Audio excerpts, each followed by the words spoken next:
Wake up! A stern but amused voice broke through the conscious fog. Abacus felt a dull boot tip thump his ribs. He squinted as his eyes struggled to adjust to the early dawn sun that blitzed through his eyelid doors. Damping the light with his arm, Abacus's vision cleared, revealing the smirking judgment of his old partner, Marcus. "Did you pass out on my doorstep?" Marcus asked, lip curled in a puzzled smirk. "What are you doing here?" The reason for his uncomfortable state quickly came back to Abacus in the form of a cranked neck and sudden light-induced headache. "Where have you been?" Abacus asked accusingly. Marcus glanced at his girlfriend, not expecting the indignant tone. "This is the morning," Abacus added, face furrowed, angered at needing to remind him. A darkened look of remembrance came over Marcus as he realized what Abacus was talking about. Pursed lips with a single nod was Marcus's reply as he dove in his pockets looking for his front door key. This morning, Fava, a mutual friend and partner of theirs, was set to be publicly executed for a botched robbery all of them were involved in. Abacus blamed Marcus because he needlessly stabbed a man in the process. The short sword got stuck in the victim's chest and had to be left behind. And it was that very short sword that led authorities to Fava, who was now set to be hung. Marcus's key clicked, the door swung open, and he quickly darted inside, followed closely by Shauna. Realizing he had already soured the mood and was in danger of being locked out, Abacus hopped close to Shauna as Marcus shut the door. "That's not why I came here," Abacus stated, hoping to put the two at ease. "Last night I found something. Look at this," Abacus said with an enthusiastic whisper, as if he was telling a secret. Out of his pocket, Abacus pulled a ring and held it up for Marcus to see. Still sour at Abacus's earlier reminder and wishing he would leave, Marcus begrudgingly glanced at the object in between his fingers. "Okay, you found a ring?" Marcus stated, unimpressed. "I think it's special," Abacus added, trying to sound as enthusiastic as he could. "Here, try it on," he prodded. Marcus froze, glancing at Abacus's face curiously. Abacus's sudden and unexpected visit, coupled with his insistence on handing him a strange ring, made him pause. Reflexively, he glanced out the window and gnarled his brow as if trying to solve a puzzle. "Where'd you get it?" Marcus asked suspiciously, this odd visit still not making sense. Not expecting the question, Abacus blurted the first name that came to mind. "Old man Titus's house." "You stole it!" Marcus bolstered loudly with a grin, making sure he emphasized the "you," just in case someone else was listening. But curiously, the loud accusation didn't seem to affect Abacus at all. "No, yes, maybe, who cares?" Abacus stammered. "Just here," Abacus added, insisting Marcus take the ring. Marcus stood frozen, glancing back and forth between the ring and Abacus's insistent look. Marcus sensed a bit of desperation in Abacus that put him on edge. Seeing Marcus's bewildered look, Abacus knew he needed to add something quick. "It's worth a lot. Maybe 1,000 pounds, Abacus asserted with a begging look. Marcus's face softened. The corner of his lip curled in triumph as he considered himself to be catching on. "Well, I'm not buying it from you," he said with a plain, humorous chuckle. "Have you been gambling again?" "No." Abacus blurted a bit too loud and emphatic. Visibly controlling his voice in a strained, softer tone, he gently continued.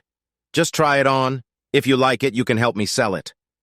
Once again, Abacus's strange urgency sent Marcus's mental gears spinning. He glanced out the window again. There was no one out there.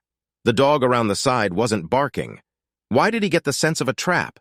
Could Abacus just be desperate for money? He looked closely at the ring. Didn't look gold. Maybe silver? Looked like regular metal. Slowly, Marcus took the ring, watching Abacus's face frozen in near desperation. He put it in his palm and looked it over. It was odd. It had a half circle on the top, but unbalanced. The half circle was on one side, like someone cut a ring in half down the center, and this was one side. It was thin, too thin, dainty even. "What time is it?" Abacus asked, glancing out the window at the morning sun. He knew by now his friend Fava would have been taken from the dungeons. Perhaps by now they had already marched him through the crowd, the screaming, vengeful crowd that loves nothing more than to watch a poor soul get wrung out of a helpless, shaking body. Abacus had seen enough of them to know how gleefully the mob watches a death before returning home to lunch, glad to have been entertained with the dreadful fate that was someone else's. Abacus had visited Fava last night. If Fava was as scared now as he was last night, Abacus could barely bear the thought. Abacus had planned to have him out by now. He had given him the ring and told him to be strong. "Put this on and don't take it off," Abacus commanded sternly. "Be strong and I'll get you out," he assured with the weight of a vow. But what time was it? Was it too late? Was Fava's lifeless body already swinging from the high gal low? "Looks more like a women's ring. Wouldn't you agree, Shauna?"